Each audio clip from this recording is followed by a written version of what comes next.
আসসালামু আলাইকুম গাইস, আশা করছি সবাই ভালো আছেন। আজকে আমি আপনাদের সাথে একটা অদ্ভুত রেসিপি শেয়ার করব। সেটা হচ্ছে কচু ফুলের ভাজি, যা আমি কখনোই খাইনি। আপনারা কি কখনো খেয়েছেন? চলেন তাহলে শুরু করা যাক। ফার্স্টে আমি কচু ফুলগুলোকে ছোট ছোট করে কেটে নিচ্ছি, এরপর পেঁয়াজও কেটে নিব, কাঁচামরিচ কেটে নিব। যেহেতু আমি এটা চিংড়ি মাছ দিয়ে ভাজি করছি, তাই কিছু চিংড়ি মাছ নিয়ে নিলাম, সেগুলো বেছে নেব সুন্দর করে। এরপর আমি কচুর ফুলগুলো ভালোভাবে ধুয়ে নেব, ধুয়ে একটা পাত্রেতে রেখে দিব। চিংড়ি মাছগুলো আমি ভালো করে ধুয়ে নিলাম, ধুয়ে একটা পাত্রে রেখে দিচ্ছি।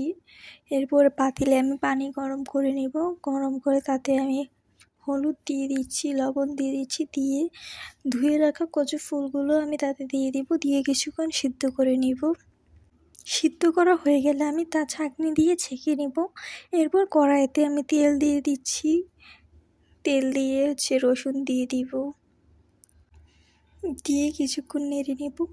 এরপর তাতে আমি পেঁয়াজও দিয়ে দিচ্ছি, পেঁয়াজ দিয়েও কিছুক্ষণ নেড়ে নেব।